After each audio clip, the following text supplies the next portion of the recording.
नमस्कार सगळ्यांना. सगळ्यांना म्हणजे ज्यांच्यासाठी आज हे आपण नमस्कार. आवाज येतोय सर क्लिअर माझा? हो येतोय. Okay okay. सगळ्यांना नमस्कार. विशेषतः आजच्या जे सत्र सगळ्या मुलींसाठी आयोजित केलेले आहे त्या सर्व मुलींना गुड मॉर्निंग. सगळीकडे पावसाचं वातावरण आहे त्यामुळे थोडासा रेंजचा प्रॉब्लेम असू शकतो. मीही हे सत्र तळेगाव वरून अटेंड करत आहे. इकडे तर भरपूर पाऊस आहे त्यामुळे थोडंसं सगळ्यांनी समजून घ्यावं. तर मी पहिल्यांदा हे ट्रेसेबल गिव्हिंग फाउंडेशन आणि माझी सैनिक संघटना यांचे आभार व्यक्त करते की त्यांनी मला ही संधी दिली एवढ्या सगळ्या मुलींसोबत एकाच वेळेला संवाद साधण्याची. तर आपला जो आजचा विषय आहे किशोरवयीन मुलींचे आरोग्य. तर माझी ओळख सरांनी करून दिलेलीच आहे. मी तर खूपच थोडी माहिती दिली होती, सरांनी एवढी माहिती माझ्याबद्दल गोळा केली आणि ओळख करून दिली त्याबद्दल धन्यवाद. मी डॉक्टर वर्षा गाडवे, वैद्यकीय अधिकारी म्हणून वारुळवाडी PSC येथे कार्यरत होते. सध्या मी माझे MD तळेगाव दाभाडे येथे करत आहे. तर आजचा आपला विषय आहे किशोरवयीन मुलींचे आरोग्य. तर आरोग्य म्हणजे काय? आपण खूप वेळेला ऐकतो की आपण आरोग्यदायी राहिलं पाहिजे, निरोगी राहिलं पाहिजे. तर आरोग्य म्हणजे काय? तर आपली एक जागतिक आरोग्य संघटना आहे WHO. कोविडच्या काळामध्ये हे सगळ्यांना परिचित झालेले आहे. तर या जागतिक आरोग्य संघटनेने आरोग्याची एक व्याख्या केली आहे का आरोग्य म्हणजे फक्त आजारापासून मुक्ती, म्हणजे मला कुठल्याही प्रकारचा आजार नाहीये म्हणजे मी निरोगी आहे का? तर नाही. तर आपण शारीरिक, मानसिक आणि सामाजिक या तीनही दृष्टीने जर आपण निरोगी राहिलो तरच आपण निरोगी आहोत. एकदम सुदृढ राहिलो तरच आपण निरोगी आहोत असं म्हटलं जातं. म्हणजे याचे 3 कॉम्पोनंट आहेत, याचे 3 भाग आहेत. एक म्हणजे शारीरिक आरोग्य, दुसरं म्हणजे मानसिक आरोग्य आणि तिसरं म्हणजे सामाजिक आरोग्य. आतापर्यंत फक्त आपण आपल्या शारीरिक आरोग्याकडे लक्ष देत असतो, परंतु हे 2 जे त्याचे भाग आहेत, एक म्हणजे मानसिक आणि सामाजिक, या दोन्ही भागाकडे आपल्याला लक्ष देण्याची गरज आहे. तर शारीरिक आरोग्य कसं आपल्याला राखलं पाहिजे? तर शारीरिक आरोग्यासाठी सगळ्यात महत्वाचं असतं ते म्हणजे शारीरिक आरोग्यासाठी आपल्याला सगळ्यात महत्वाचं असतं संतुलित आहार. संतुलित आहारामध्ये काय? तर सगळ्या प्रकारच्या भरपूर भाज्या, फळे, कडधान्य, प्रथिनं आणि मर्यादित प्रमाणामध्ये तेल, साखर आणि मीठ हे आपण खाल्लं पाहिजे. तेलाचं प्रमाण, साखरेचं प्रमाण आणि मीठ. आपल्या स्वयंपाकघरामधले 3 पांढरे जे पदार्थ आहेत त्याच्यामध्ये एक येतं साखर, दुसरं येतं मीठ आणि तिसरं येतं मैदा. हे 3 पदार्थ आपण टाळले पाहिजे. नियमित व्यायाम, कमीत कमी, आता तुम्ही तर शाळेत जाणारी मुली आहात, तर कमीत कमी आपलं 30 ते 45 मिनिटं चालणं किंवा धावणं, सायकलिंग, कुठलाही खेळ हे तुम्ही खेळले गेले पाहिजे, ज्याच्यामुळे तुमचा नियमित व्यायाम होईल. त्यानंतर पुरेशी झोप. सगळे अडल्ट जे असतील किंवा मुलं असतील यांनी 7 ते 9 तास एवढी आपल्याला कमीत कमी झोप मिळाली पाहिजे.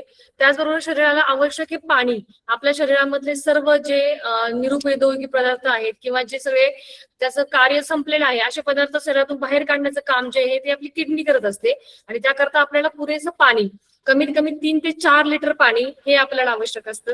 आणि मुलींसाठी सगळ्यात महत्वाचं म्हणजे आपली जी स्किन आहे, त्वचा, त्याच्याकडे आपण खूप जास्त लक्ष देतो. तर तिचं आरोग्य तुम्हाला जर चांगलं ठेवायचं असेल, तर स्किन आपली जर तुकतुकीत ठेवायची असेल तर त्यासाठी सुद्धा पाणी पिणं हे खूप महत्वाचं असतं. त्यानंतर इथं मानसिक आरोग्याची काळजी, याच्यामध्ये ताण कमी ठेवणे, ध्यान, प्राणायाम, छंद जोपासणे, कुटुंब मैत्री जपणे, याच्यामुळे आपण आपल्या मानसिक आरोग्याची काळजी घेऊ शकतो. व्यसनांपासून दूर राहणे. आता आपण बघतो की मुलींमध्ये सुद्धा तंबाखू, गुटखा, सिगरेट, मद्यपान, अंमली पदार्थ याचंही प्रमाण वाढत चाललेलं आहे. याच्यापासून दूर राहणं आपल्याला शारीरिक आरोग्यासाठी महत्वाचं आहे. पिअर प्रेशर याच्यामध्ये असतं का ग्रुपमध्ये कुणी केलं का मी पण ते केलं पाहिजे, ग्रुपमधल्या कुणी सिगरेट ओढली तर मलाही मी पण ओढली पाहिजे. अशामुळे आपण किशोर वयामध्येच या वयामध्येच या अंमली पदार्थांच्या आहारी जातो आणि आपल्या शरीराचं पूर्ण वाटोळ करून घेतो. त्यामुळे व्यसनांपासून दूर राहणं हे सगळ्यात महत्वाचं आहे. वजन नियंत्रणात ठेवणे. उंचीनुसार आपलं वजन असलं पाहिजे. साधारणतः 1 फुटाला 10 किलो अशा पद्धतीने आपलं वजन. त्याच्या पुढे जाऊन आपण आपलं BMI, body mass index, calculate करून सुद्धा आपलं वजन आपल्या उंचीला योग्य आहे की नाही हे पाहून नियंत्रणात ठेवलं पाहिजे. नियमित आरोग्य तपासणी. आता हे थोडंसं प्रौढ व्यक्तींसाठी, अडल्टसाठी होतं का आपले BP असेल, शुगर असेल, कोलेस्ट्रॉल असेल याची आपण वेळोवेळी तपासणी केली गेली पाहिजे. नंतर येते स्वच्छता, हात धुणे, दातांची स्वच्छता, स्वच्छ अन्न, स्वच्छ पाणी. या आपल्याला खूप क्षुल्लक गोष्टी वाटतात, परंतु याही गोष्टींकडे आपण लक्ष दिलं पाहिजे. आणि सूर्यप्रकाश आणि व्हिटॅमिन D. सकाळचं सौम्य उन्हामध्ये आपण काही वेळ घालवला पाहिजे. आपण आजकाल बघतो का व्हिटॅमिन डी हे आपल्याकडे मुबलक प्रमाणामध्ये होतं. आपल्या भारतामध्ये सूर्यप्रकाश भरपूर होता, परंतु आता जर कोणीही डॉक्टरांकडे गेलं आणि पहिले जर व्हिटॅमिन डी आणि व्हिटॅमिन बी ची तपासणी केली तर या दोन्ही आपल्यामध्ये कमी आढळतं. त्यामुळे इकडे लक्ष देण्याची आपल्याला गरज आहे. तर हे शारीरिक आरोग्य उत्तम ठेवण्यासाठी सोपा उपाय आहे. याची आपण एक सूत्र तयार केलेले आहे का काय? संतुलित आहार, अधिक नियमित व्यायाम, अधिक पुरेशी झोप, अधिक ताण नियंत्रण, अधिक व्यसनमुक्त जीवनशैली, याच्या योग बरोबर येतं ते निरोगी जीवनशैली. आता हे संतुलित आहाराचं पिरॅमिड आहे. ह्याला हे डाएट पिरॅमिड म्हणतात. खाली जे मोठा बेस आहे का आपण खूप जास्त प्रमाणामध्ये काय खाल्लं पाहिजे, तर आपले जे चपाती असेल, भात असेल, भाकरी असेल, हे जे कार्बोहायड्रेट्स आहे ते आपण खूप जास्त प्रमाणामध्ये खाल्ले पाहिजे.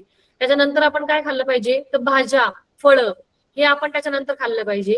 त्याच्यानंतर थोड्या प्रमाणामध्ये कमी प्रमाणामध्ये काय खाल्लं पाहिजे, तेल, दूध, हे जे फॅट आहेत ते आपण त्याच्यापेक्षा कमी खाल्लं पाहिजे. आणि त्याच्याही कमी प्रमाणामध्ये हे जे जंक फूड आहे वरचं ते आपण कधीतरीच खाल्लं गेलं पाहिजे. अन्नपदार्थामध्ये आता आपल्याला सगळ्यात महत्वाचे जे घटक आवश्यक असतात, सगळं जर आपण सांगायचं म्हटलं अन्नाबद्दल किंवा संतुलित आहाराबद्दल तर त्याचं एक वेगळं लेक्चर होईल. तर मी फक्त जे महत्वाचे पदार्थ आपल्या शरीराला आवश्यक असते ते सांगण्याचा प्रयत्न करते. का प्रोटीन हे आपल्या शरीराची झीज भरून काढण्याचं काम करत असतं. आपलं जेव्हा आपण आजारी पडतो किंवा आपली वाढ होतीये, या वाढीच्या वयामध्ये आपल्याला प्रोटीन जास्त आवश्यक असतं. तर प्रोटीन आपल्याला कशा कशातून मिळेल? दूध, अंडी, मासे, चिकन, मटन, सुकामेवा, डाळ, मोड आलेली कडधान्य, सोयाबीन, याच्यातून आपल्याला प्रोटीन भेटतं.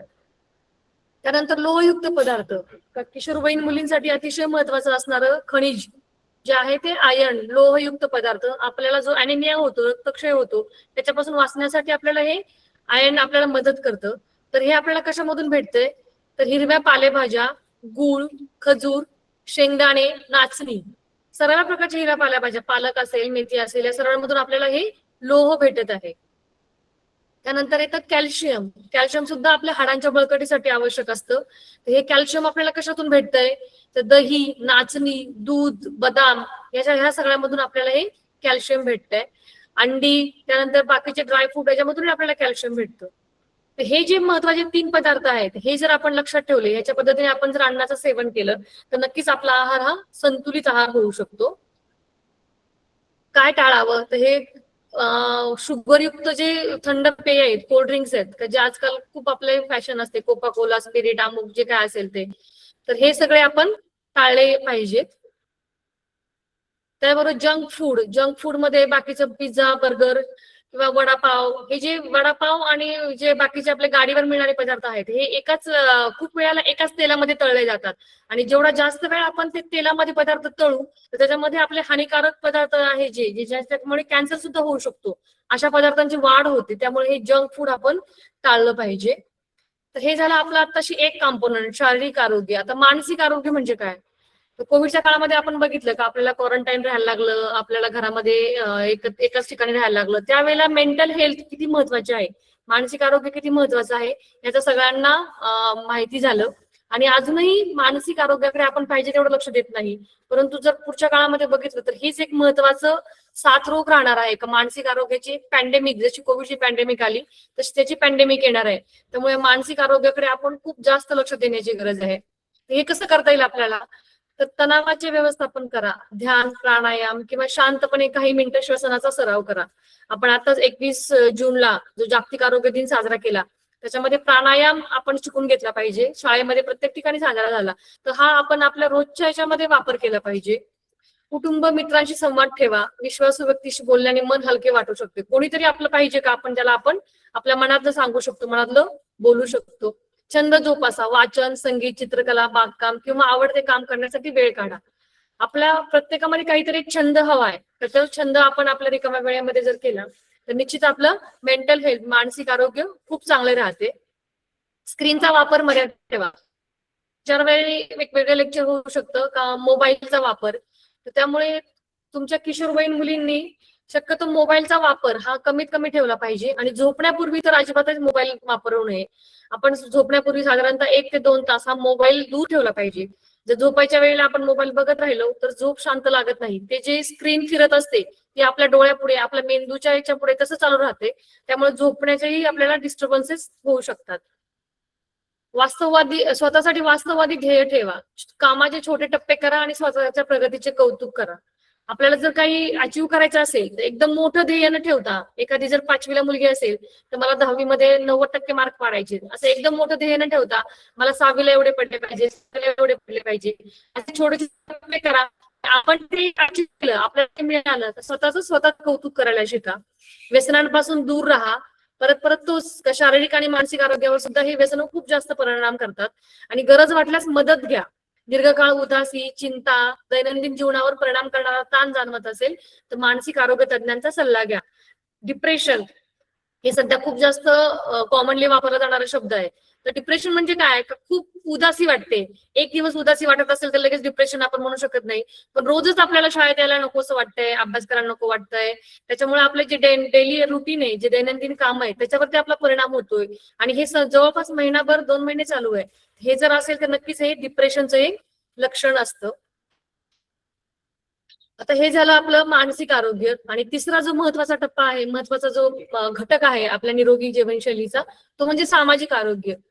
कुटुंब, मित्र, सहकार्यांशी नियमित संवाद ठेवा. इतरांचा आदर करा, त्यांच्या मताचा स्वीकार करा, गरजूंना मदत करा, सहकार्याची भावना ठेवा. वाद किंवा मतभेद शांतपणे समजुतीने सोडवण्याचा प्रयत्न करा. समाजातील उपक्रम, सांस्कृतिक कार्यक्रम किंवा स्वयंसेवी कामामध्ये सहभागी व्हा. प्रामाणिकपणा, विश्वास, जबाबदारीची भावना जपा आणि सोशल मीडिया सोबत प्रत्यक्ष भेटीगाठी किंवा संवादालाही महत्व द्या. सोशल मीडिया आपली काळाची गरज आहे, परंतु सोशल मीडिया सोबतच आपण आपल्या ज्या प्रत्यक्ष भेटीगाठी असतील, प्रत्यक्ष संवाद असेल, त्याच्यावरही आपण भर दिला पाहिजे. सामाजिक आरोग्य म्हणजे आपण या समाजामध्ये राहतो, या समाजाचं काहीतरी देणं लागतो, या भावनेने आपण काम केलं पाहिजे. आजच तुम्ही पाहाल का तुमच्यापर्यंत मी बोलते पोहोचले आहे, तर ही एक 6 सामाजिक संस्थाच्या आहेत, ट्रेसेबल गिव्हिंग फाउंडेशन आणि माझी सैनिक संघटना, यांनी जी सामाजिक बांधिलकी जपली, त्यांनी काहीतरी प्रयत्न केला, म्हणून हे आतापर्यंत आज मी तुमच्यापर्यंत पोहोचले आहे. हे समाजासाठी जर आपण काही केलं तर आपल्याला नक्कीच त्याचा खूप म्हणजे मनशांती मिळते. समाजसेवक जे असतील आपल्या समाजामध्ये काम करणारे, बाबा आमटे असतील किंवा दुसरे कोणी असेल का, त्यांच्या चेहऱ्यावरती किंवा त्यांच्या ह्याच्यावरती एक प्रसन्नता, समाधान असतं का हे जे आपण समाजाचं देणं लागतो या भावनेने केलेल्या कामाने आलेलं असतं. त्यामुळे हे जर 3 आपण कॉम्पोनंट जपले तर आपण नक्कीच निरोगी राहू शकतो. हे आतापर्यंत जे होतं ते जनरल सगळ्यांसाठीच लागू असं आहे, परंतु आजचा जो स्पेशल विषय आहे तो म्हणजे तुमचं किशोर वय आणि त्यातही मुली. तर मुली आणि याच्यामध्ये फुलपाखराचं चित्र आहे बघा छान. दिवस तुझे हे फुलायचे, झोपाळ्या वाजून झुलायचे, असाच हा सध्याचा काळ असतो. तर का किशोर वय आणि मुली ह्यांना का एवढं महत्व आहे? तर किशोर वय म्हणजे काय? तर किशोरवय म्हणजे बालपण आणि प्रौढत्व यातला हा संक्रमणाचा काळ जो आहे, यातून आपण जे ट्रान्झिशन होत असतं तर आपण किशोरवय म्हणतो.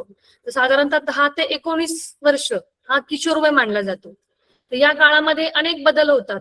त्याच्यामध्ये शारीरिक वाढ होते, लैंगिक परिपक्वता येते, भावनिक चढ उतार होतात, विचार करण्याच्या क्षमतेमध्ये, निर्णय क्षमतेमध्ये वाढ होते, स्वतःची ओळख आणि व्यक्तिमत्व, मी कोणीतरी आहे हे आपल्याला स्वतः ओळख व्हायला लागते. मित्र, परिवार आणि सामाजिक संबंध अधिक महत्वाचे होतात. म्हणजे घरच्यांपेक्षाही आपण मित्रमैत्रिणींमध्ये जास्त वेळ घालवायला लागतो. अशा पद्धतीने हा किशोर वय हा व्यक्तीच्या सर्वांगीण विकासासाठी अत्यंत महत्वाचा टप्पा आहे. का आता जे आपण ह्याच्यामध्ये ज्या काही सवयी लावू त्या चांगल्या असतील किंवा वाईट असतील, त्या सवयी आपल्याला पूर्ण आयुष्यभर म्हणजे पूर्ण आयुष्याचा पाया जर आपल्याला घालायचा असेल, कारण 10 वर्षापर्यंत आपल्याला एवढी काही समज नसते, आपण जे आई वडील सांगत असतात त्या पद्धतीने वागत असतो, परंतु इथून स्वतःला घडवण्यासाठी हा जो किशोर वयाचा काळ आहे हा महत्वाचा आहे. तर ह्या किशोर वयामध्ये काय काय बदल होतात? तर किशोर वयामध्ये शारीरिक बदल, किशोर वयामध्ये संप्रेरक हार्मोन्स, हार्मोन्स हा शब्द बऱ्याच जणांनी ऐकलेला असेल. ज्याच्यामध्ये मुलांमध्ये येतं टेस्टोस्टेरॉन, मुलींमध्ये येतं इस्ट्रोजन, प्रोजेस्टेरॉन. हे हार्मोन अगदी मायन्यूट म्हणजे अगदी मायक्रोग्राम किंवा मिलीलीटर पेक्षाही कमी याच्यामध्ये असतात, परंतु ते खूप मोठा ह्यूज प्रचंड परिणाम आपल्या याच्यावरती परिणाम करतात, जे मानसिक असेल किंवा शारीरिक असेल. तर काय बदल होतात? तर सर्वसाधारण म्हणजे मुलींमध्ये आणि मुलांमध्ये दोघांमध्येही हे उंची आणि वजन हे झपाट्याने वाढते, स्नायू आणि हाडांची वाढ होते, काखेत आणि जननेंद्रियांच्या आसपास केस येऊ लागतात, घाम अधिक येऊ लागतो, शरीराला वास येऊ लागतो, त्वचा तेलकट होऊन मुरूम येऊ लागतात. तर हे सगळे मुलांमध्ये आणि मुलींमध्ये दोघांमध्ये बदल आढळतात. भूमिकात काय बदल होतात? खांदे रुंद होतात, स्नायू अधिक मजबूत होतात, आवाज घोगरा जाड होतो, दाढी मिशा येऊ लागतात, जननेंद्रियांची वाढ होते आणि शुक्राणू तयार होऊ लागतात. मुलींमध्ये काय बदल होतात? मुलींमध्ये सगळ्यात पहिल्यांदा आपले बदल जाणवायला लागतो ते स्तनांची वाढ सुरू होते, कंबर रुंद होते आणि महत्वाचा बदल म्हणजे याच काळामध्ये मासिक पाळी सुरू होते, जननेंद्रियांची वाढ व परिपक्वता होते. हे सर्व नैसर्गिक बदल आहेत, परंतु याची सुरुवात ही प्रत्येक व्यक्तीमध्ये वेगवेगळ्या वेगवेगळ्या वेळी होऊ शकते. म्हणजे असं नाही का एखाद्याला 10व्या वर्षी मासिक पाळी सुरू झाली तर ती सर्वांना 10व्या वर्षी मासिक पाळी सुरू होईल. त्याची प्रत्येकाचं आपल्या थोडंसं जेनेटिक असेल किंवा खाण्यापिण्याच्या सवय असेल त्यानुसार थोडंसं पुढे मागे आपलं हे होऊ शकतं. तर हे सगळे बदल जे आहेत ते कशामुळे होतात? मी आताच म्हणाले का संप्रेरक किंवा त्याला हार्मोन्स असे म्हणतात. तर हे हार्मोन्स आपल्या शरीरामध्ये तयार व्हायला लागतात. तर कुठून तयार होतात ते हार्मोन्स सुरुवातीला? तर सुरुवात होते याची मेंदूपासून. मेंदूमध्ये हायपोथॅलॅमस नावाचा एक भाग असतो. तिथून ते हार्मोन्स तयार होतात, ते पिट्युटरी नावाच्या ग्रंथीमध्ये येतात. तिथून हार्मोन्स येतात आपले ओव्हरीज किंवा बीजाशय आणि तिथून ते आपले हार्मोन्स त्याचा परिणाम होतो ते आपल्या गर्भाशयावरती. म्हणजे पाळी येणं हे फक्त गर्भाशयाच एवढं मर्यादित नाहीये, तर त्याची सुरुवात जी आहे ती आपल्या मेंदूमधल्या हायपोथॅलॅमस पासून होत असते. हे तुम्हाला खूप त्याच्यामध्ये शास्त्रीय भाषेत जाण्याची गरज नाही, फक्त त्यातून समजून घेण्याचा भाग हाच का हे जे आहे हे पूर्ण आपल्या मेंदू हायपोथॅलॅमस इथून सुरुवात होते आणि मग आपल्याला नॉर्मल मासिक पाळी सुरू होते. मासिक पाळी म्हणजे काय? तर कोणी त्याला एमसी म्हणतं, कोणी त्याला पिरियड म्हणतं, कोणी त्याला काय काय प्रॉब्लेम म्हणतं. अशा पद्धतीचं हे जे नाव आहे मासिक पाळीला एमसी म्हटलं जातं कॉमनली. एमसी म्हणजे मेन्स्ट्रुअल सायकल. आपल्याला दर महिन्याला मासिक पाळी मेन्स्ट्रुएशन म्हणजे शरीराच्या स्त्रीच्या शरीरामध्ये दर महिन्याला होणारी एक नैसर्गिक जैविक प्रक्रिया आहे. अतिशय सोप्या भाषेमध्ये सांगायचं म्हटलं तर गर्भाशय, आपलं जे गर्भाशय आहे, स्त्रीला मातृत्वाची देणगी दिलेली आहे त्याने का आपण आई होऊ शकतो. तर ही आई होण्याची एक पूर्वतयारी म्हणून हे मासिक पाळी आपल्याला सुरू होते.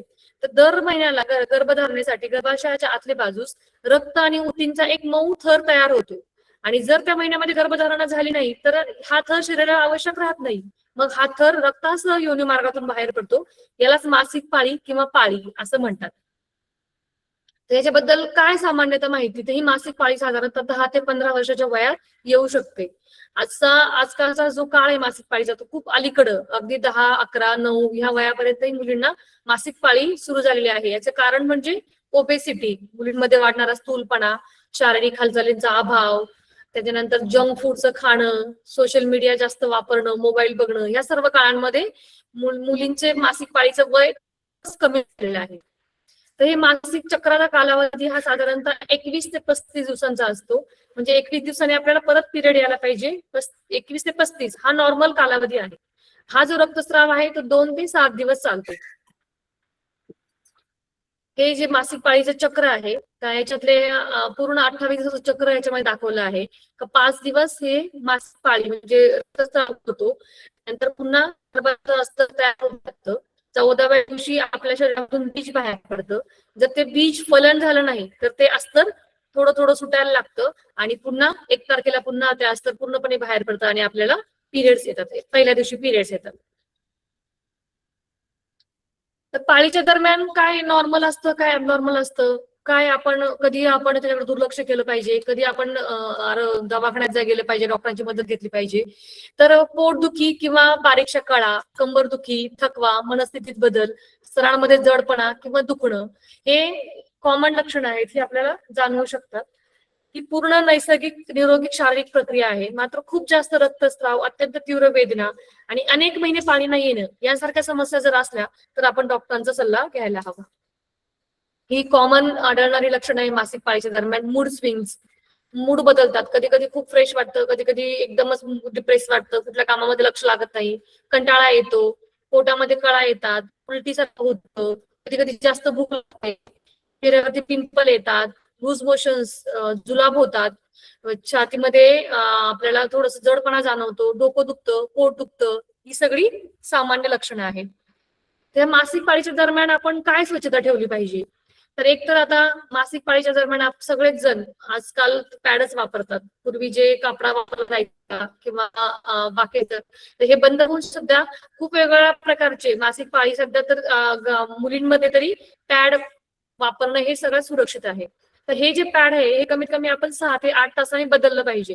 म्हणजे ब्लिडिंग अगदी जास्त असो वगैरे नसो, पण खूप जास्त वेळ तेच जर पॅड ठेवलं तर आपल्याला इन्फेक्शन होऊ शकतं. त्यामुळे 6 ते 8 तासांनी आपण पॅड बदललं पाहिजे. त्यानंतर आपल्याला एक सुरक्षित जागा पाहिजे का जिथे आपण हे पॅड चेंज करू शकू. पॅड चेंज केल्यानंतर आपला हात आपण स्वच्छ साबण आणि पाण्याने धुतला पाहिजे आणि हे वापरल्यानंतर व्यवस्थित त्याला न्यूजपेपर मध्ये गुंडाळून किंवा काय दुसरं जर व्यवस्था असेल त्याच्यामध्ये गुंडाळून आपण हे व्यवस्थित ठिकाणी आपण ते डिस्पोज केलं पाहिजे. इतर न कुठे न टाकता ते व्यवस्थित ठिकाणी आपण डिस्पोज केलं पाहिजे. या मासिक पाळीमध्ये आपण काय काळजी घेऊ शकतो तर त्यावेळेला सांगितल्याप्रमाणे खूप जास्त पाणी प्या. आवश्यक जे आपल्याला खाण्यापिण्याचं जे आहे प्रोटीन, आयर्न आपल्या जीवनातून जसं जाईल तसं बघा. भरपूर झोप झोप घ्या, रिलॅक्स. आपले जे नॉर्मल एक्सरसाइज आहेत, लाईट एक्सरसाइज ते आपण करू शकतो. अगदी पूर्णपणे आराम करण्याची गरज नाही. योगा असेल किंवा बाकीच्या एक्सरसाइज असेल ते आपण या पाळीच्या काळामध्ये नक्कीच करू शकतो. मासिक पाळीमध्ये मुलींना जेव्हा सुरुवातीला पिरियड सुरू होतात त्यावेळेला पोटदुखी ही एक खूप कॉमन सिम्पटम असतं. कारण जेव्हा सुरुवातीला पिरियड सुरू होतात, पाळी सुरू होते, ते 1-2 वर्षामध्ये बीज तयार होत नाही. त्यामुळे एक तर पाळी रेग्युलर नसते आणि पोटदुखी खूप जास्त प्रमाणामध्ये असते. तर ही पोटदुखी कमी करण्यासाठी काय केलं पाहिजे?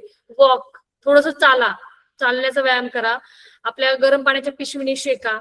गरम चहा किंवा दूध असं काहीतरी तुम्ही घेऊ शकता आणि आपले पाय पोटाशी घेऊन आराम करायचा. त्याच्यामुळे आपल्या गर्भाशयाचे स्नायू जे रिलॅक्स होतात आणि थोडंसं बरं वाटतं. आणि खूपच जर अनबेरेबल अगदी सहन होण्याच्या पलीकडे असेल तर गोळी घेतली तरी चालते. असं नाही का गोळी घेतल्याने पुढे काय हार्मोनल परिणाम होतो असं काही म्हणत ना. तर डॉक्टरांच्या सल्ल्याने खूप जास्त पेन असेल तर आपण गोळी घेतली तरी चालते. आता मी सांगितलं का आपल्याला पॅड जे ते 6 ते 8 तासामध्ये चेंज करायला हवे. जर हे आपण चेंज नाही केले, आता पूर्वीच्या काळामध्ये खूप जास्त प्रमाण असायचं का आपण ते कापड वापरायचो, कापड व्यवस्थित सुकलेलं नसायचं, परत परत ते वापरलं जायचं, स्वच्छ धुतलेलं नसायचं. त्यामुळे हे आजार आपल्याला व्हायचे. परंतु त्याचं प्रमाण आता थोडंफार कमी झालेलं असलं तरी अजून आहे. तर हे अस्वच्छतेमुळे आपल्याला काय होऊ शकतं? एक तर मूत्रमार्गाचा संसर्ग, ज्याच्यामध्ये लघवी करताना जळजळ, वारंवार लघवी लागणं, योनी मार्गाचा संसर्ग, खाज येणं, दुर्गंधी, घाणेरडा स्त्राव, बुरशीजन्य संसर्ग, योनीभोवती खाज, लालसरपणा, पांढरा घट्ट स्त्राव, हे सगळे आजार आपल्याला त्याच्यातून होऊ शकतात. आणि जर खूपच जास्त झालं तर अगदी गर्भाशयापर्यंत हे इन्फेक्शन जाऊन पेल्विक इन्फ्लेमेटरी डिसीज म्हणतात, त्याच्यामध्ये ताप, गंभीर गुंतागुंत आपल्याला होऊ शकते. तसंच जर पॅड आपल्याला जर काही कुठल्या कंपनी सूट झाली नाही तर त्याच्यामुळे आपल्याला त्वचेवर पुरळ, खाज, चिडचिड हे आपल्याला त्रास होऊ शकतो. हे पूर्णपणे मासिक पाळी बद्दल मी सांगण्याचा प्रयत्न केला आहे का नॉर्मल काय आहे, आपण याच्यामध्ये काय काळजी घेतली पाहिजे. तर मासिक पाळीमध्ये बऱ्याच लोकांचा गैरसमज असतो. काही काही आपल्या खूप रूढी परंपरा चालत आलेल्या आहे का हे जे रक्त आहे ते घाणेरडं रक्त आहे, ते जेवढं चांगलं जाईल शरीरामधून बाहेर तेवढं चांगलं. परंतु असं नाही, हे जे रक्त आहे ते चांगलंच रक्त आहे. फक्त ते अस्तर बाहेर पडण्यासाठी ते आपल्या शरीरातून बाहेर जात आहे.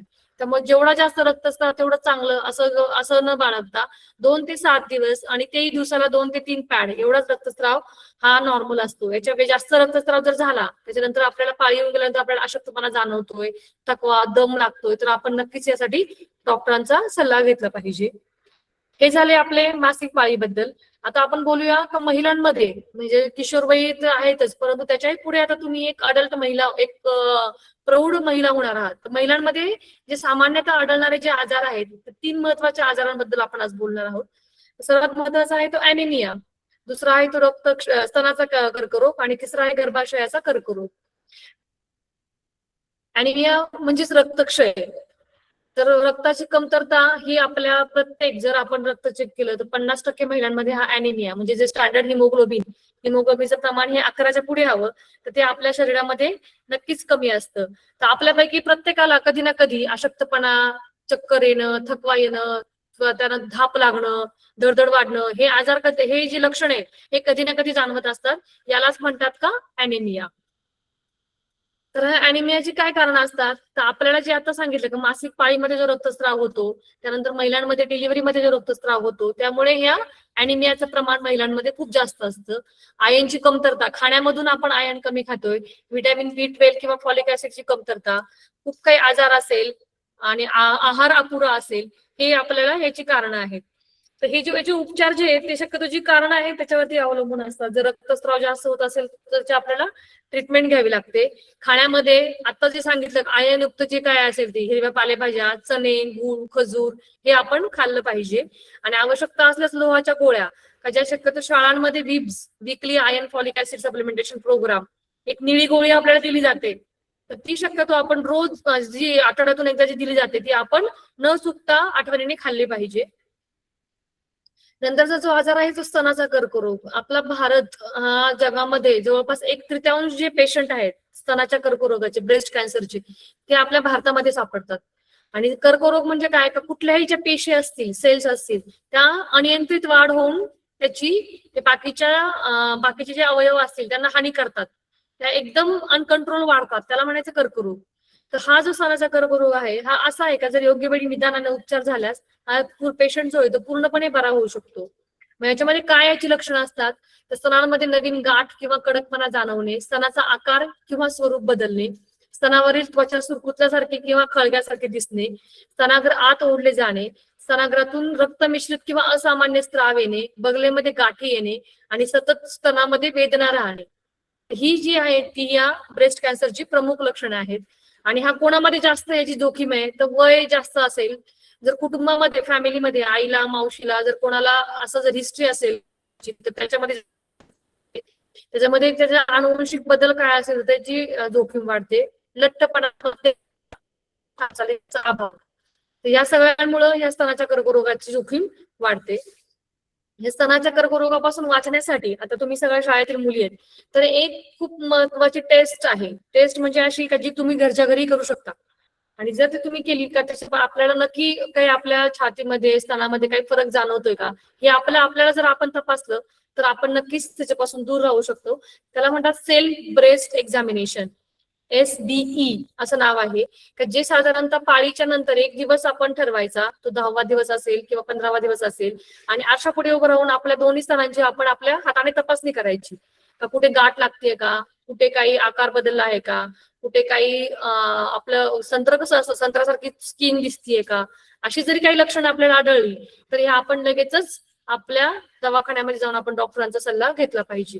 तर हे जे महत्वाचं आहे सेल्फ ब्रेस्ट एक्झामिनेशन, हे कुठल्याही मॅमोग्राफी असेल तुमचं कुठल्याही याच्यात असेल त्याच्यापेक्षा महत्वाचं साधन आपल्या हातामध्ये आहे की आपण ज्यामुळे स्तनाचा कर्करोगापासून वाचू शकतो. आणि तिसरा महत्वाचा आजार आहे तो गर्भाशयाचा मुखाचा कर्करोग. यालाही आपण सर्व्हायकल कॅन्सर, पिशवीच्या तोंडाचा कर्करोग म्हणतो. तर हा जो आहे तो ह्युमन पॅपिलोमा व्हायरस या व्हायरसमुळे होतोय. आणि याच्यापासून पण आपल्याला जर वाचायचं असेल तर आपण नियमित तपासणी आणि एचपीव्ही लस याची जर आपण घेतली तर नक्कीच, कारण त्याचं कारणच ह्युमन पॅपिलोमा व्हायरस आहे. या इन्फेक्शन पासून हा एकच असा कॅन्सर आहे ज्याचं कारण इन्फेक्शन आहे आणि ज्याच्यावरती लस उपलब्ध आहे. त्यामुळे आपल्या शाळेमध्ये आपल्याला जर लस आपल्याला मिळत असेल किंवा कुठेही दवाखान्यामध्ये आपल्याला जर लस मिळत असेल तर ही किशोरवयीन मुलींसाठीच लस आहे. त्याचा आपण नक्की फायदा घ्या जेणेकरून आपण भविष्य काळामध्ये या कॅन्सर पासून आपला बचाव करू शकू. तर अशा पद्धतीने आज माझं हे छोटंसं व्याख्यान आजचा मी सांगायचा प्रयत्न केला. आरोग्य, त्याच्यानंतर किशोर वय, त्याच्यानंतर आपले मासिक पाळी आणि जे स्त्रियांमध्ये आढळणारे आजार आहेत ते.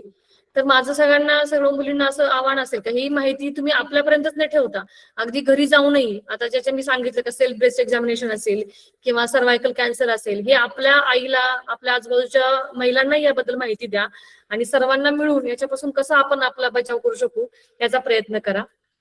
आज मला इथे आपल्यासोबत संवाद साधण्याची संधी दिली त्याबद्दल पुन्हा एकदा मी आपले ट्रेसेबल गिव्हिंग फाउंडेशन असेल, माझी सैनिक संघटना असेल, या सर्वांचे आभार मानते. आणि सर्व विद्यार्थिनी एवढ्या मोठ्या प्रमाणामध्ये जवळपास 39 मला जॉईन दिसत आहेत. एवढ्या मोठ्या प्रमाणामध्ये या वेगळ्या माध्यमातून आज मला संवाद साधण्याची संधी मिळाली त्याबद्दल सर्वांचे धन्यवाद. जाता जाता शेवटचा हा श्लोक जो आहे, सर्वे भवन्तु सुखिनः सर्वे सन्तु निरामया सर्वे भद्राणि पश्यन्ति मा कश्चित दुःख भाग भवेत्. आपल्या आपण सर्वांना करूया. धन्यवाद. Thank you sir.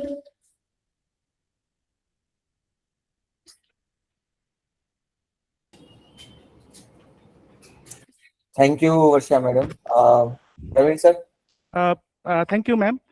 सहभागी शाळांना विनंती आहे की आपले काही प्रश्न असतील तर मॅडमला प्लीज विचारावे. फुल स्क्रीन करून करायचं. शाळांना विनंती आहे की आपल्याकडून काही प्रश्न असतील आरोग्याविषयी, किशोरवयीन मुलींच्या आरोग्याविषयी काही प्रश्न असतील तर प्लीज मुलींना रिक्वेस्ट आहे की ते मॅडमला विचारावे प्लीज.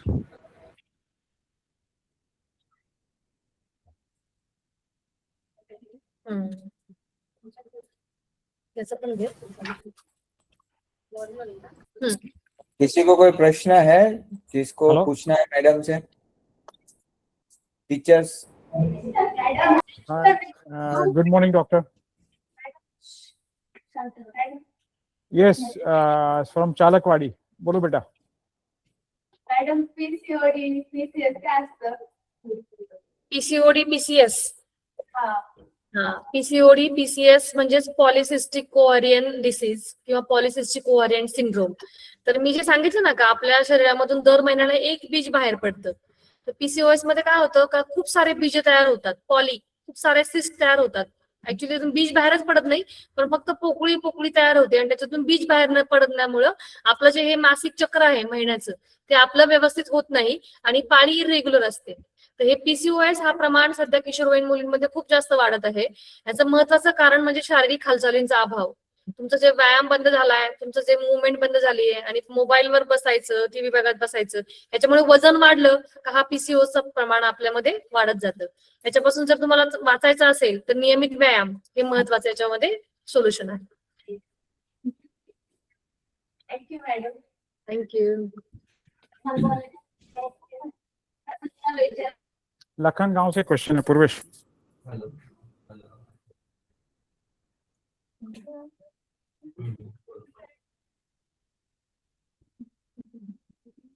हाँ बोलिए स्टूडेंट. मैडम,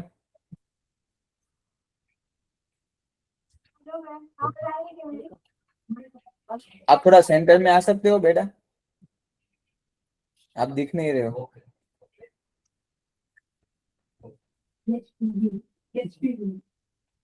हाँ यस हॅलो, आवाज येते? यस यस आती. बोलिए. Good morning ma'am. आपको सुनाई दे रहा है वर्षा मैडम? नाही आवाज थोड़ा आगे आ नाही. जाओ, थोड़ा आगे आ जाओ. Good morning ma'am. Good morning. HPV लसीबद्दल भविष्यात काही त्रास असतो का? एचपीव्ही लसीबद्दल काय भविष्यात त्रास होतो का? काय असतो का? त्रास होतो का भविष्यात एचपीव्ही लसी? थोड़ा माइक आपका है ना, थोड़ा पास में रखोगे? थोड़ा जोर से बोलो. एचपीव्ही लसीबद्दल भविष्यात काही त्रास असतो का? बेटा थोड़ा सा आगे आ जाओ. आप एकदम थोड़ा सा स्क्रीन से थोड़ा आगे आ जाओ. यस, 2 कदम आगे आ जाओ क्योंकि रेंज में माइक नहीं आ रहा है. अभी माइक को, हाँ अभी बात करिए मैम. या प्लीज. हाँ बेटा बोलिए अभी. एचपीव्ही लसीबद्दल काही भविष्यात दुष्परिणाम जरी पाहिले काय? मला तुझा आवाज क्लिअर येत नाहीये, पण तुला एचपीव्ही लसीबद्दल माहिती हवी एवढं मला कळलंय. तर एचपीव्ही लस ही जी आहे ना, हा मॅडम तुम्ही सांगताय? Hello ma'am. हा विद्यार्थिनींची अशी अडचण आहे की म्हणजे गेल्या वर्षी आमच्याकडे ज्या सेविका आहेत, प्राथमिक आरोग्य केंद्राच्या सेविका, हा त्या लसीबद्दल माहिती सांगितली त्यांनी. हा तर काही पालकांचं असं म्हणणं आहे की आम्हाला ती लस द्यायची नाही, म्हणजे भविष्यामध्ये त्याचे काही दुष्परिणाम असू शकतात. हा म्हणजे काही प्रेग्नन्सी राहण्याबद्दल असेल किंवा मुलींचे जे ओव्हरीज असेल त्याच्याबद्दल काही दुष्परिणाम आहेत का असं मुलींचं म्हणणं. काही पालकांचा नकार होता ती लस देण्याबद्दल. त्याच्याबद्दल त्याची माहिती सांगायची. ओके. मी तेच सांगितलं का एचपीव्ही ह्युमन पॅपिलोमा व्हायरस हा एकच नोन कॉज आहे आतापर्यंत का कॅन्सर एका ह्या विषाणूमुळे होऊ शकतं आणि कॅन्सर विरुद्ध असणारी लस ही एकच लस आहे. तर त्याच्यात काही त्याचा दुष्परिणाम नाही किंवा त्याचा प्रेग्नन्सीवरती काय त्याचा दुष्परिणाम होतो किंवा पुढे प्रेग्नन्सी राहायला काही होतं असंही काही नाही. आपल्याकडे ही आतापर्यंत गव्हर्नमेंटमध्ये मिळत नव्हती, उलट प्रायव्हेट डॉक्टरांकडून ही आपल्याला 3 ते 4 हजार रुपये खर्च करून ही लस घ्यावी लागत होती आणि त्याच्या सगळ्या ट्रायल त्याच्या ज्या सगळ्या आहे ते पूर्णपणे सिद्ध होऊनच ही गव्हर्नमेंटने ही लस आणलेली. त्यामुळे याचा असं कुठलाही ते थोडंसं सोशल मीडिया किंवा व्हॉट्सअपमुळे त्याचं निगेटिव्ह पब्लिसिटी झाली आणि त्याच्यावर खूप जास्त इम्पॅक्ट झाला. परंतु असं कुठलंही नाहीये का त्याच्यात पुढे प्रेग्नन्सी राहिला. प्रेग्नन्सीवरती याचा काही परिणामच होत नाहीये. हा फक्त व्हायरसवरती परिणाम करतोय. व्हायरस जर इन्फेक्शन झालं आपल्याला ते होऊ नये याच्यावरती परिणाम करतोय. तो कुठल्या हार्मोनवरती परिणाम करत नाहीये, तो आपल्या गर्भाशयावरती परिणाम करत नाहीये, तो आपल्या बीजाशयावरती परिणाम करत नाहीये. त्यामुळे एचपीव्ही लस आणि पुढची फ्युचर प्रेग्नन्सी किंवा पुढे त्याचा काही याचा त्रास होत नाही. मॅडम, काही शाळांचा प्रश्न आहे की प्रत्येक वर्षी म्हणजे जिल्हा परिषदेतल्या शाळा असतील तर शासनाकडून म्हणजे आपल्याकडून अशा कुठल्या ज्या आरोग्यविषयक योजना आहेत ज्या वार्षिक प्रत्येक शाळेमध्ये केल्या जातात, अशा काही आहेत योजना ज्या वैद्यकीय याच्यामध्ये म्हणजे वैद्यकीय म्हणजे गव्हर्नमेंटच्या योजनेबद्दल बोलायचं ठरलं तर आपल्याकडे शालेय आरोग्य तपासणी असते. जे राष्ट्रीय बाल स्वास्थ्य कार्यक्रम RBSK पथकाद्वारे तपासणी होते. त्यानंतर दुसरं म्हणजे आपल्याकडे विब्स जो असतो weekly iron folic acid supplementation programme, हा आपल्याकडे राबवला जातो. ज्याच्यामध्ये आठवड्यातून एकदा आपल्याला मुलींना ही आयर्नची गोळी द्यायची आहे. त्यानंतर बाकीचं जिथे थोडंसं कसं ऍक्टिव्ह असतील तिथे आपण हे किशोरवयीन मुलींचं आरोग्य असेल किंवा हिमोग्लोबिन तपासणी, आता बऱ्याच मुख्यमंत्री समृद्ध ग्राममध्ये आपण हिमोग्लोबिन तपासणी करण्यात आली शाळांमध्ये. आणि त्याच्याबरोबर आपलं याचं जंतनाशकची गोळी वाटप हे आपण शाळेमध्ये प्रोग्राम राबवतो. आणि आता सर मॅडम पाऊस सुरू झाला आहे तर वातावरणामध्ये अनेक बदल घडतात, तर पावसाळा सुरू झाल्यानंतर आपल्या मराठी शाळेमध्ये कुठल्या प्रकारचे इंजेक्शन वगैरे दिले जातात का, औषधे दिली जातात का, असं काही आहे का? नाही असं तर नाही, पण जर तुम्हाला हवी असेल तर तुम्ही तुमच्या प्राथमिक आरोग्य केंद्राकडे नक्की जाऊन तुम्ही एक फर्स्ट एड किटची मागणी करू शकता. जे तुम्हाला लागणारे आवश्यक साहित्य आहे त्याची तुम्ही एक मागणी केली तर ते नक्की मिळून जाईल. मग ते सर्व शाळेत जर सपोज शाळेच्या जे मुख्याध्यापक रेस्पेक्टिव्ह मुख्याध्यापक आहे त्यांनी जर मागणी केली त्यांना ते देऊ हो शकतो? हो हो हो मिळू शकते, नक्कीच मिळतं. ओके, धन्यवाद मॅम. अजून कोणाला प्रश्न असतील प्लीज विचारा मॅडमला.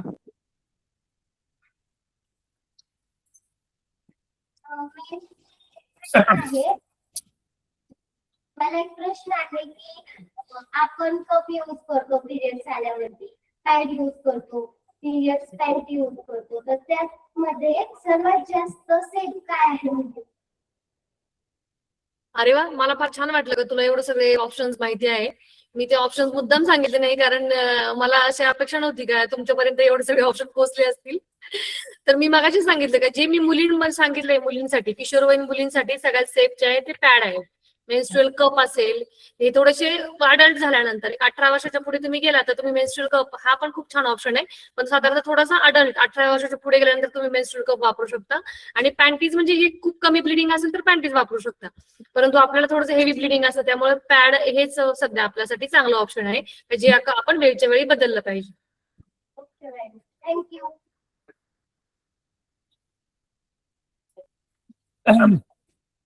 और किसी स्कूल के कोई क्वेश्चंस हैं बच्चों? Teachers please can you help them, encourage the kids to speak, ask the questions please.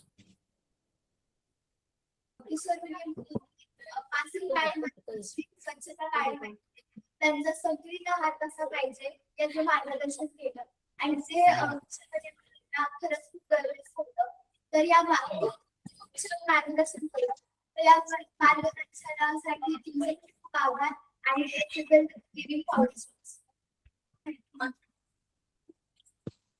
Thank you. Thank you sir. Varsha ma'am, thank you very much. हाँ बोलिए, कोई बोलना चाहते हैं? जो प्रिंसिपल ज्ञान फाउंडेशन के जो फाउंडर है जो सुराना साहब अभी स्क्रीन पे है वो बात करेंगे आपसे, please. Yes. Ma'am, thank you very much for joining us today. It's a great pleasure कि आप जैसे लोग टाइम देते हैं, वक्त देते हैं और बच्चों से साथ कनेक्ट होना चाहते हैं, कनेक्ट करते हैं. So we really appreciate that. Yes sir, sorry sir. नहीं, it's fine. Thank you ma'am very much. And I think कि आप जैसे लोग कनेक्ट होना चाहते हैं इसलिए मैं आपके आभार कहना चाहता हूँ. और इस तरह से आप जो भी बच्चों को कनेक्ट करवा सकते हो आप लोग जितना हमसे, कहीं अलग अलग तरीके से. हम लोग क्या कर रहे हैं मैम कि एक साथ आपको 40 गाँव में ऑनलाइन पे कनेक्ट कर रहे हैं. बेसिकली हमने डिजिटल क्लासरूम बनाया, इंफ्रास्ट्रक्चर बनाया. और इंफ्रास्ट्रक्चर का रीजन एक ही है, इन बच्चों तक गांव तक पहुंचना बहुत डिफिकल्ट है रूरल ट्राइबल बच्चों में. तो आप जैसे लोग घर की सुविधा के साथ साथ बच्चों तक पहुंच सकते हैं, Q&A कर सकते हैं. और सैटरडे को ये हमारा सेशन चलते रहता है.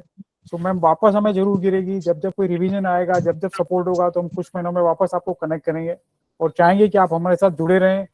और बच्चों येस सर। यदि हो सकता है तो आपके नंबर या कोई कांटेक्ट या सोशल मीडिया शेयर करिए। बच्चों को हम क्या करेंगे, आपका वो नंबर या कुछ भी सोशल मीडिया का कांटेक्ट देके, okay if you don't mind, to will share with them. So if the girls have any problems or anything they need to ask you, they can Yes. personally communicate with you. That will be a great help for us, ma'am. Yes sir yes Thank you, ma'am. Thank you very much. Sir. Praveen sir, आप कुछ closing में पूछें। Thank you, ma'am. Once again, thank you. Thank you sir. Thank you. Praveen sir, आपकी तरफ से कुछ? Madam, तुम्ही किशोरवयीन मुलींच्या आरोग्य याविषयी जी माहिती दिली त्याबद्दल ट्रेसेबल गिव्हन फाउंडेशन आणि शिवनेरी माजी सैनिक संघटना यांच्यातर्फे खूप खूप आभार ma'am. Okay sir. Thank you, ma'am. Thank तुमचे you very much. तुमचे दोन्ही संघटनांचे खूप आभार का एवढ्या खरंच तुम्ही जे बोललात का ग्रामीण भागामध्ये एवढ्या शाळांपर्यंत एकदम पोहोचणं अशक्य आहे. तुम्ही ज्या पद्धतीने डिजिटल क्लासरूम केली त्या पद्धतीने मला पण मदत झाली. नक्कीच तुमच्या वेगवेगळ्या उपक्रमामध्ये पुन्हा जोडायला मला आवडेल. Thank you. Thank you, ma'am. Thank you. Thank you. Thank you, ma'am. Bye, बच्चों. Bye, everyone. Have a great day. Bye.